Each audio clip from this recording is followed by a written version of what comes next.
midway between Philadelphia and Trenton, New Jersey.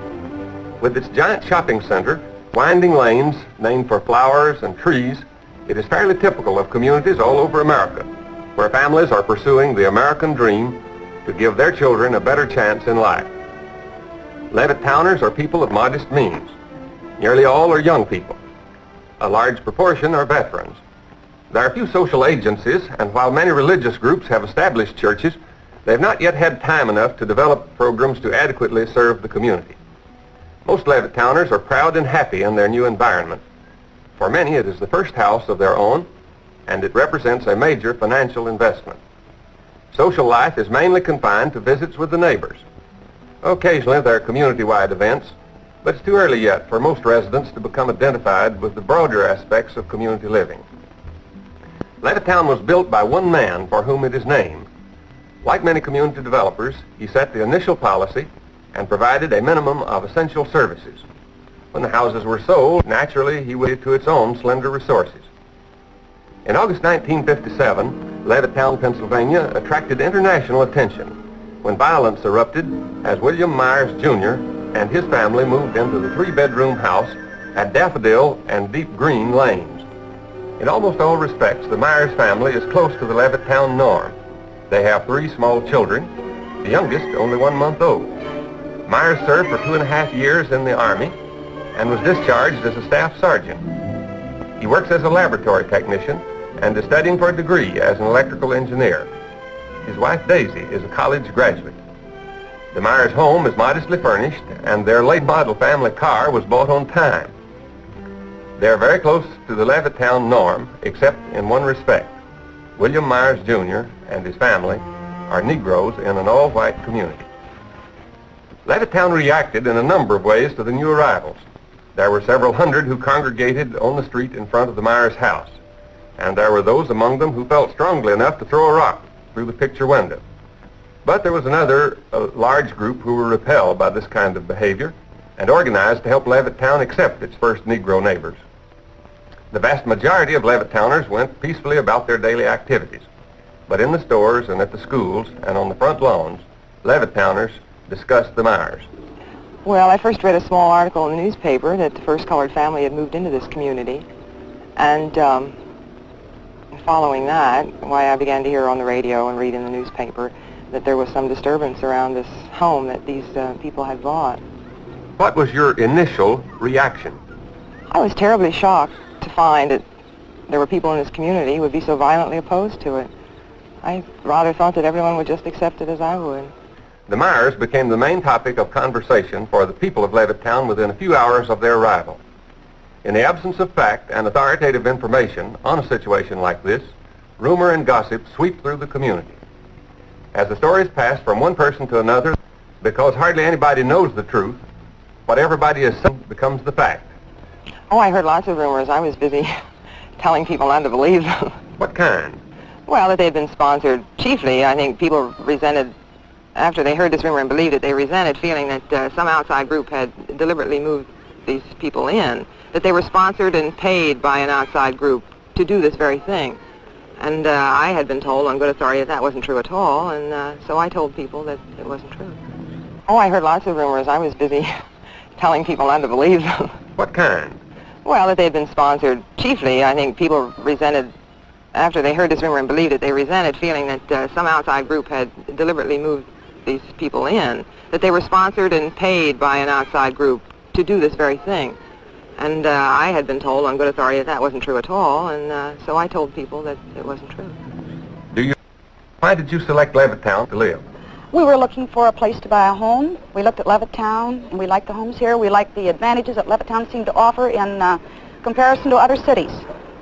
And we understood that it was going to be all white, and we were very happy to buy a home here. How about your children? Have you talked with them about the Myers? We have tried to keep the discussions away from the children.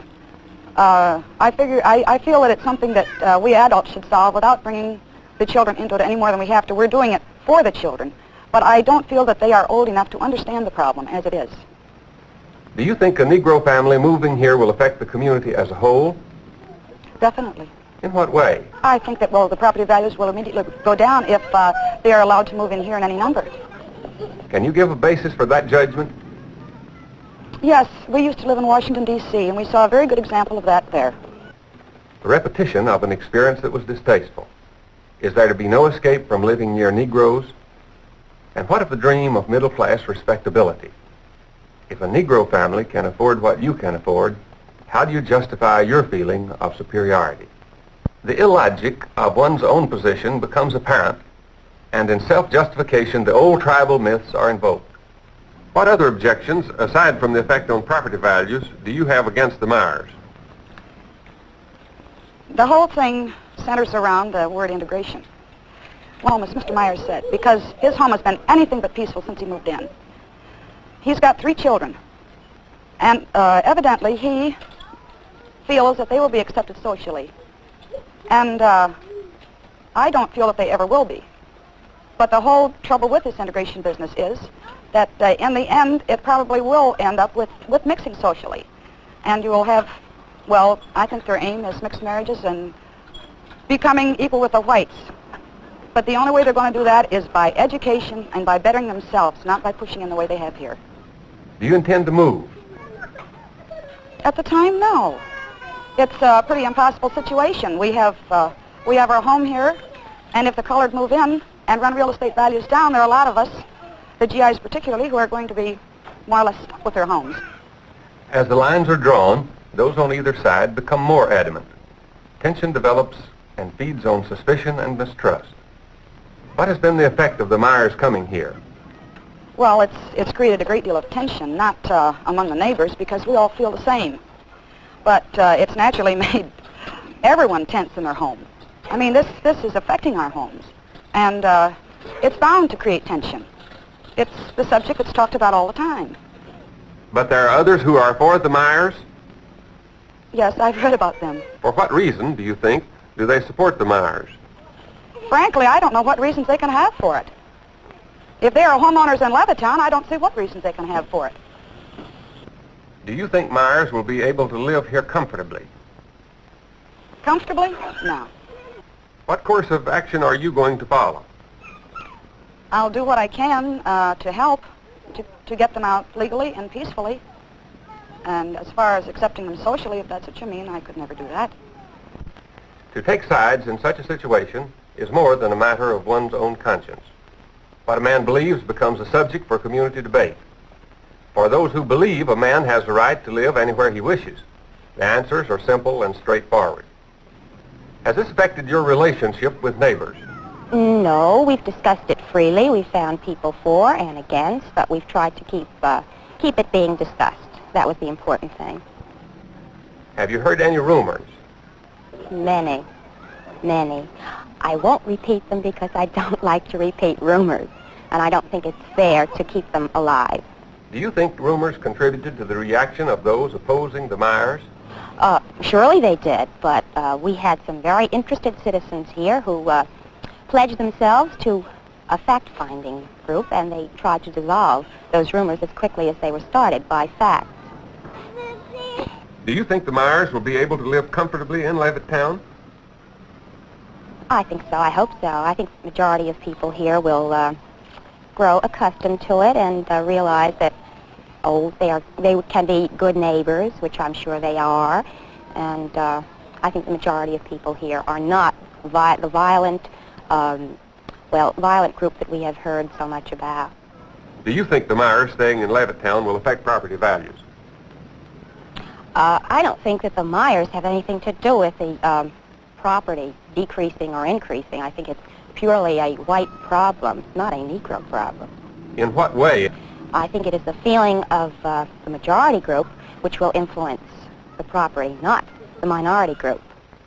Those who want an integrated community take their stand based on their own deep feelings of what a community should be.